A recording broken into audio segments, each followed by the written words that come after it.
Boker Tov. Today's daf is daf Mem Hey in Nizir. We're going for a 4 shlema for Akiva ben Chai Rachel. Says the Mishnah on Mem Hey Amar Aleph.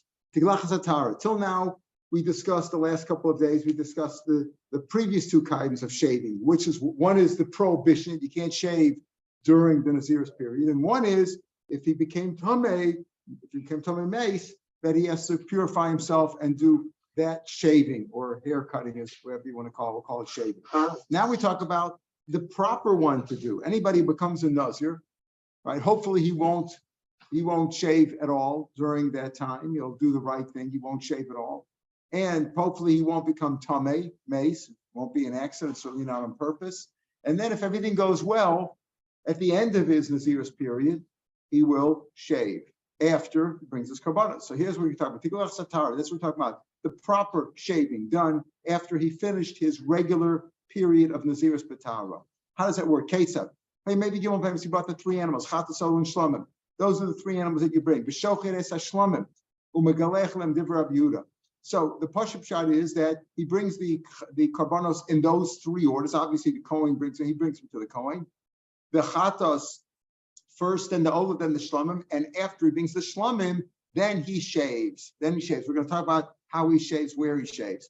So the Pashup shot is that he brings them in that order, Chatasol and Shlomim, and after he brings the Shlomim, then he shaves. Another shot of Rabbi Yehuda, some same shot that he means, no, you bring the Chatasol and Shlomim, but it doesn't have to be in that order, and he shaves after he brings the Shlomim. It doesn't have to be the Chatas and Ola first. But the Pashup shot is that he brings the Chatasol and Shlomim in that order. Chatas always comes first when you bring 2 korbanos, a Chatas and anything else, you always bring the Chatas first. So he brings the Chatasol and Shlomim, and after the Shlomim, Divrei Yehuda. No, after he brings the Chatas only, he starts with the Chatas, then he can shave.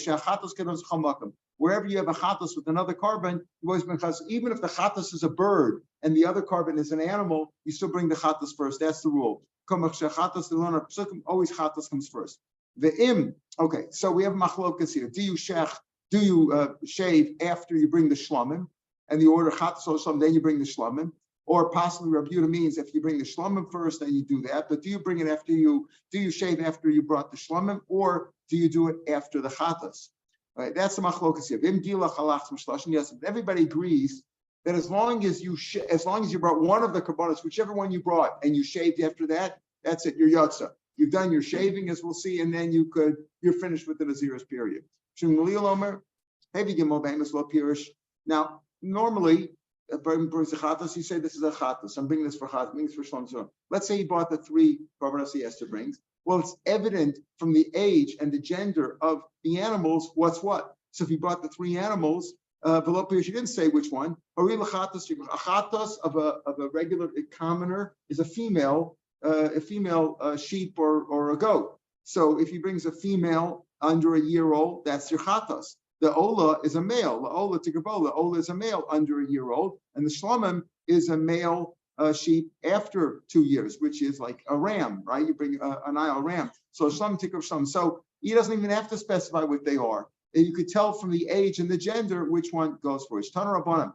And right after the Mishnah, the pasuk says that when he shaves, we're talking about he finishes his regular kosher Nazir's period. Pasuk says in Perek Pasuk Yechesem Midbar, V'gilach HaNazir Pesach HaMoed. He shaves at the opening of the Ol Moed of the Mishkan. Would that be a proper thing to do? Here's your Beis Hamikdash, right? And here is the Ol Moed, the Heichal, and this is where he's going to shave over here. That's not nice. V'gilach HaNazir Pesach Ol Moed. What does that mean? The answer is Pesach Ol Moed is a catchphrase for meaning Shlomim. Because the Shlomim is the one carbon, many times it says Pesach Moed, and they learn from there that it has to be, you cannot bring a Shlomim if the doors of the basement, the doors of the Heichal are not open yet. Bring it too early in the morning and the doors haven't opened yet, you got to start all over again. So Pesach Moed is like a phrase, doesn't mean really in this case that he shaves right over there. It means that he shaves after he brings the Shlomim, because Pesach Moed is a phrase referring to Shlomim. We're talking about that he shaves after Shlom. When it talks about a regular Shlomim, in the beginning of Vayikra, it says V'shachtu Pesach Moed. So is that really the pshat? Are we speaking about Pesach? Maybe he really shaves there. Could you say that? Could you say this is the holiest place? Here's the mizbeach. Here's where he's going to stand here and take a shave in that place. Would that be a proper place to shave? Could you say that? That's shameful. That's shameful. That's disgusting to shave there. That's the first pshat.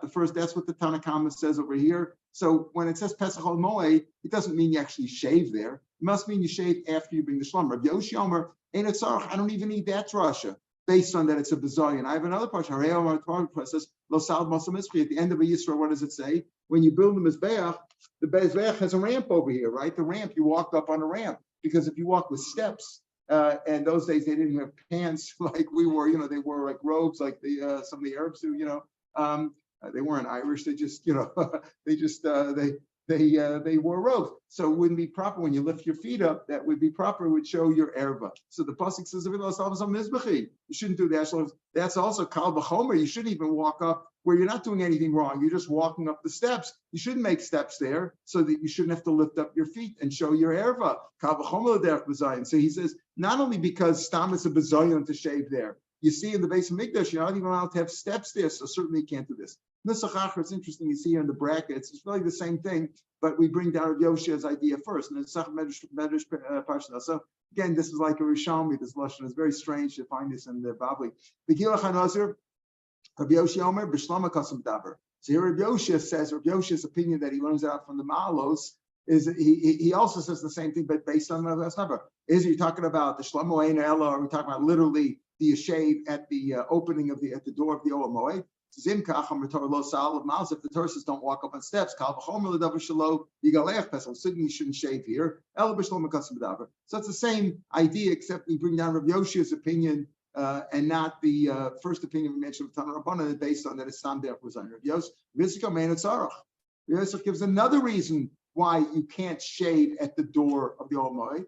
And it's a Choriyom Pasuk says, Se'ar Rosho, Se'ar Rosh Nizro, V'nosan ala Eish. What do you, Pasuk says, you, all right, I lost the sheet here.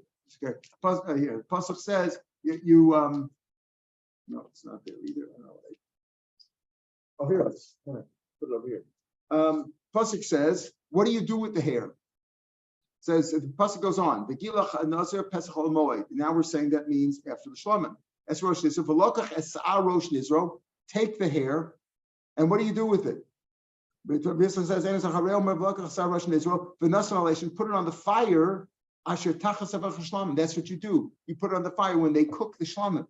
The Shlomim, the truth is, the Shlomim can be eaten anywhere in Shlomim. Shlomim is a kachim column, so it can be eaten in Shlomim. So you will see you could cook it even in Yerushalayim. Doesn't mean the basement, but wherever you're cooking it, it's apparently, we'll see what it means, not wherever. I'm saying when you're cooking it, let's say in the Azara, and you put it on the fire there, and we'll see how that's done. And on the base, we'll talk more about that. It says, so it says, what does it say? Take the hair and put it on the fire. So all you got to do is take it and put it there.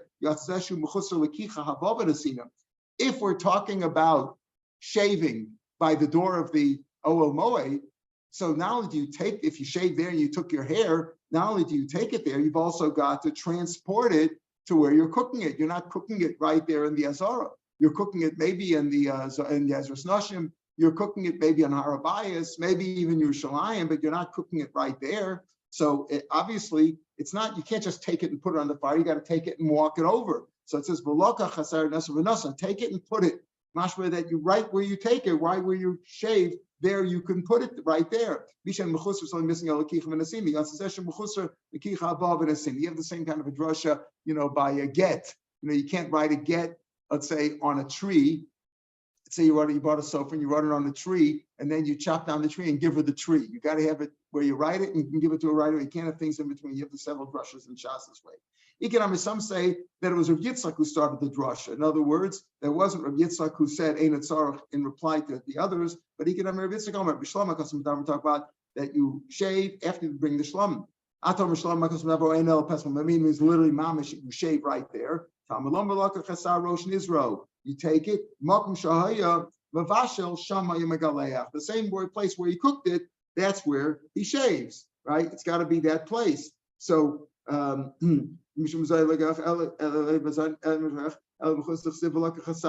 to do it right there. So you got to be able to shave in a place where you can cook it, and you can cooking it in the Azara Harabayas. But the truth is, we'll talk on Midbays about whether you always do it. And if you cook it in the Azara, fine, you can do that. And Farshim say that they cooked in Yerushalayim, but then why you can really cook it in the Azara too? You just wouldn't cook it Pesach or Moed. So it goes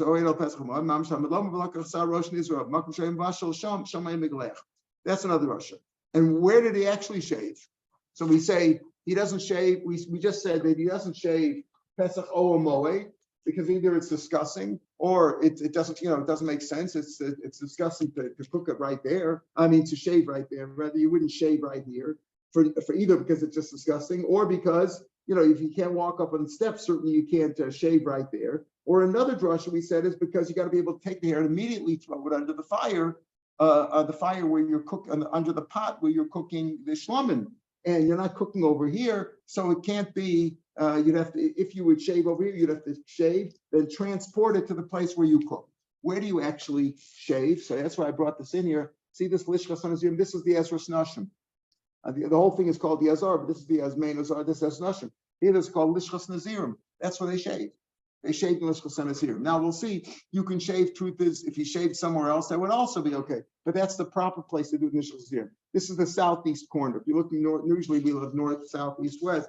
So it would be this way. It would be the southeast corner would be over here. But the letters are printed here with the north at the bottom and the south at the top. So this is the southeast corner of the Ezras Nashim. That's the lishkas hanazim. That's where they were supposed to shave. So if they shave there, then they could be cooking there as well. Abachanan Omer, another drashim Shimon of Lezer, he learns that drashim means when it says that the pasuk says he should shave at the opening of the Omod, which we're interpreting now to mean shave after you bring the shlomim, don't actually shave there. He means this. This Kozman very much the way we learn by shlomim. That Kozman she'ein Pesach or Moed Pasuch and Megalch, you can't shave unless the door is open. Just like we learn by Shlomim when it says Shlomim you shech Pesach or Moed, it doesn't mean you actually shecht it right there. You shecht it in the place of Shchita. It means you only could shecht it when the door is open. If you shechted it too early in the morning before they open the gate, that's not good. Here also, you have to shave only when the door is open. He says, what does that to teach me? We learned before a woman can become a Nazira just like a man become a Nazir, right? So if a woman becomes a Nazir, what does she have to do when she has to shave all her hair off? So he says, it says, Nazira, but in other words, Pesach Moed near the opening, Rashi says that a woman doesn't at all shecht in the Azar. Forget about Pesach Moed. That could be right at the doorway. That's disgusting. That's not steps. It doesn't make sense there. But even in the Azara, anywhere in the Azara, she shouldn't shave there if she becomes a Nazir and she finished the period. Because maybe the young boys will be tempted when you see a woman, taking care of herself and whatever she's doing over there. She's beautifying herself or shaving, whatever she's doing. It's not proper. And pardon? She's not beautifying. So we'll see. Amalo. So they told Rav Shimon Shazuri, you're saying that the drasha of the Lakach Hanazir of Begil Hanazir wants to exclude a woman. What about the case of the Sota? Amalo Dvaracha Sota Tochiach. This is what says Bemida Lifnei Hashem. You got to stand her up there in her all. You shave her head off, you shave her hair off, and you tear her clothes. That's also and you're not concerned that maybe the boys there will be tempted, the young Kohanim. The case of the Nazira, she's not supposed to make herself hideous. In fact, she can paint her eyes, and she could put on rouge. But in the case of the Sota, we try to make her look hideous in order so there the women, the boys won't be tempted. In the case of Nazira, other than shaving her head, that's a problem. First, we talk about that about a woman who shaves right after she gets married. There's a custom among some Hasidim that the women shave their heads. That's also a whole discussion about what they do there, but it doesn't necessarily mean that they make themselves look repulsive. So here, she's got to shave her hair, shave all her hair up, but at the same time, She could be putting on a nice sheitel or beautifying the rest of her face or putting in Botox. I don't know, whatever they do, but she can make something. So you don't want to do that kind of stuff. She shouldn't be getting dressed or undressed or dealing with her body in there, and therefore she should shave outside of the Beis Hamikdash. It's always an issue what Medina sometimes means outside Yerushalayim, and some of Persians say over here Medina is Yerushalayim, but yeah, but here it means, here you see from Rashi constantly refers to either the Beis Hamikdash or Medina. It means outside the Beis Hamikdash. Right? Okay. Yeah, that's right. That's right. Right. So there's two pshatim over there, right? Some is to make her ugly, and some is exactly to discourage her, right? So that's the point. But if you're not making her ugly, she could be tempted. A man sees a woman getting dressed or getting a haircut. Even people getting a haircut, it's not proper to see them. Even Rabbonim, it's not considered since. I understand that they have a special mikveh in Bnei Brak or maybe in Yerushalayim, which is only for the rabbis. It's improper for them to go with other people. It's not the same kind of tznius, but it's also a tznius matter. It's not women and men, but even when it comes to Rabbonim, there's an inyan for tznius. In the Mishkan, we have none of this. Right? Away in the Mishkan would be the immediate. Right, it would also be that area, Petach HaMoed, when it's so open. I mean, there's no nothing with that. No, but there was the Azar around it. You had the Mishkan, but you had the Azar around the. You had the Ohel Moed. Right. With the Kalim. That's right. Right. And then there was just the. So okay, if you're talking about when the Mishkan was fixed, like in Shiloh, it's one thing. Then you didn't have an Azar around it. You talk about in the Midbar. The immediate context in the Midbar. Yeah. So in the Midbar, you'd have a problem. So it'd be around the area around it. Be in the yard. Right, but it wouldn't be at the Pesach. You wouldn't shecht it at the Pesach. You wouldn't shave at the opening. At the opening, you'd shave on the side. You couldn't say that Pesach Moed doesn't mean Dapim right there in front, but to be a straight line back to the Pesach it could be right, but the door. Okay, so that's the question. It doesn't mean literal. It means somewhere else, right? So what's the point of Pesach Moed? So if you say that means when the door is open. You could say when the door is open. That's one thing. That's one pshat. Another pshat simply means it means anywhere in the Azara. Could be anywhere in the Azara, except we're just trying to exclude women. It says v'laka hanazir, v'gilach hanazir, as opposed to Nazir. That's what Shimon Shazur is saying. Or you could say that we're not even talking about the Pesach Moed. We're talking about the Shlamim and Shlam, because Shlam is referred to Pesach Moed. By Shlamim, it says Pesach Moed. What does that mean? It doesn't mean you have to shecht it there. It means when the door is open. You shouldn't shecht it. Wherever you shecht it, you shouldn't shecht unless the door is open. So that's what we're saying over here, either by Gilach, according to Abba Hanan, or other pshatim. So there's different ways to learn what Pesach Moed means. It certainly does not mean you shecht it at the doorway of the Moed. That's what we're saying. Either because it's disgusting, it's repulsive, you wouldn't do that, it's not proper, it's a bizayon, or because you wouldn't be able to throw the hair right under the fire of the pot that you're cooking the shlamim in because you're not cooking right there, or because of these other reasons that we've said. So what'd you do with the hair? Rosho, because we just said you throw it under the fire. And you throw it under the fire. But we'll see. The Gemara is going to explain more details of this. Even just take the hair loose and toss it under the fire, it would blow away. So Rosho, so this is the gears that we have. Some say they have different gears that even if you shave outside the Beis Hamikdash, you would still bring the hair there. But the Pashut Pshat here in our Mishnah, and the way we have the girsa, the way Rashi has the girsa in Gilach, that if you shaved outside the Beis Hamikdash, you didn't throw it under the door. What did you do with it? So Rav Zam Brisker says you burned it there. You burned it outside. If you didn't bring it inside, you burned it there. It has to be burned either way. So that's where we're talking. This whole speaking about where you shave after your 30-day period, after the regular Nazir's period is over. What about shaving if you became tamei mace in middle of the period and you had to go through 7 days of purification, followed by the karbanos, and then shaving the avotaglasatuma? You didn't shech the. Now, what did are we speaking about? By Ptiglachas there is no shlamim. So we'll see some marashim. Rav Meir Omer Hakol. We'll see in the Gemara. Rav Meir Omer Hakol Mishach L'Tachas Adud Rav Meir says, okay, so this is all b'tichas tumah. There was no, you didn't throw the hair anywhere. There was nothing there. We'll see. Some say that it was the Gemara going to say because it was buried. And so we're going to say over here. Okay, Rav Meir Omer hakol meshachas tachas. No, everything, whether it's sumratar chutz men atamish and medina bavad. In other words, either there's tiglachas atara, which is either in the base of Mikdash or you shave outside the base of Mikdash. And what the Tanakama said over here, the Tana that we have says about the tiglachas atara, it's mashma that that you only the tiglachas atara you threw under the dud. Some of you didn't. Rav Meir says you threw all the hair under the dud. Chutz men atam medina. Well, again, tamei in the base of Mikdash, what dud was there? We'll see. It's the asham, right? Because that's the only thing that they're cooking there was the other, because the chatas and ola was not the chatas. If you have a chatas and ola bird, we're talking about the animal that you cooked.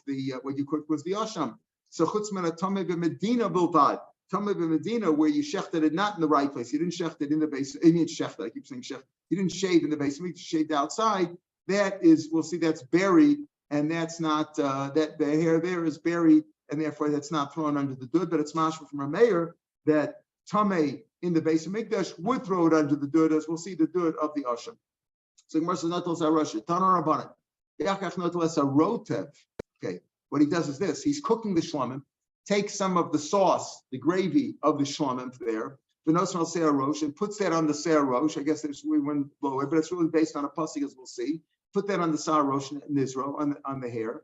Then he takes that hair that's been soaked with rotev, with sauce from the shlamim, and then he throws that under the fire. Shlech tachas adud shel shlamim. Ve'im shilach tachas adud shel chatas v'asham yatsa. You know what? If he threw it not under the shlamim, because the pasuk says that he takes it and puts it under the zevach shlamim. Pasuk goes on in pasuk yud tes. Same pasuk Yechesra. Look at Chasar Rosh Nizir v'Nasal Leish Asher Tachas Zevach Shlamim. I'm still in the same pasuk Yechesra. You put that on the fire Zevach Shlamim. So you know what he says? He says over here, if you did it under the dud of the Chatas or Asham Yatza, it says Gemara Asham and Nazir Tahar Mika. There's no Asham by a Nazir Tahar. It's Chatas Ol Shlamim. We just said, where's the Asham? I'm Rav Achikamer. Im Nazir Tamei. If he was Nazir Tamei and he had a shave after his purification, M'Shalech Tachas Adud Shel Asham Yatza. That's a little bit different. It means to say that Yatza either way. Yatz either way, but according to this, it's not. The yatz is a little bit misplaced. Rashi later on seems not to have it. Anyway, so if you put it shalech tachas adud shel asham, if he's an nazir tamei, then he puts it under the dud of the asham. There is no shlam there, so he puts it on the asham. You know, where do we get this from? How do we know that you take the sauce, the gravy from the shlamim pot, put it on the hair? Amarava, Amakar pasuk asher tachas zevach shlamim. That's underneath mizivcho yeitachta tachas zevach hashlamim. In other words, from the zevach, from the shlamim that you were cooking, that should also be put under the fire, under the zevach shlamim itself, under the pot. Asher tachas zevach shlamim mizivcho, from the zevach, from the sauce, from the pot. Take that out, put that under the hair. Yeitachta, it should be under the imshil. You put it under the pot. The imshil of tachas adud shel chatas. If you put it under the dud shel chatas, you yotzei. And it gives us tachas chatas va'asham yatsa. The yatsa is really going on the chatas, and the asham, it's if you're supposed to burn the hair of the nazir of the takalachas tuma, then that would be under the asham. My time. What's the reason? Zevach l'rabas chatas asham. How do we know? Pasuk says you put the hair. Okay, we're saying we're learning out from tachas zevach shlam that from the zevach you should also put that with the hair. In other words, not the hair alone goes on the fire underneath the pot, but from the pot itself. You take that gravy, put it on the hair, and put that on zevach shlamim. So why should you say if you put it under the chatas also, or the oshim in the case of a tamei? Because it says, my tamakor zevach l'rabos chatasam, to include, because it says zevach hashlam, didn't say shlam, it says zevach shlam rabos chatasam. But you just said a minute ago that the drasha of zevach has to teach me that from the zevach, meaning from the zevach, from the cooked pot of the carbon shlamim, you take some of the sauce and put that under the hair, and that also goes on the fire underneath the pot. So you've already used the lahai zevach mit merotav. Zin kein lemakra mi rotav hashlam. Let it say from rotav hashlam. You say v'nasan leisha shetachas rotav hashlamim. My zevach, why does it say zevach? Shmami no, the rabbis teach chatz lashon. So maybe kula chatz lashon. So maybe it's only coming to me chatz lashon. Maybe you don't learn it for rotev at all. Zim came lane with shlomim. Just say shlomim. V'zevach. Let it say shlomim. Put under the shlomim. V'zevach, which would be the chatz lashon, either the shlomim or the other karbanos, because zevach means any carbon which is shechted, any animal which is shechted. My zevach hashlamim. Why do you say zevach hashlamim? Shmami natati. You see both things from here. Both that zevach means that from the zevach you put that under the fire, also on the fire under the pot, and also that it could be in chatas and osham. B'diavad, you're also with the chatas also. Tan rabbanim. These are stuff miyakid. Pardon? This is not miyakid. That's not ma'akiv. No. If you don't do any of them. Well, if you don't put with the hair, that's not ma'akiv, as we'll see. Tan rabbanim.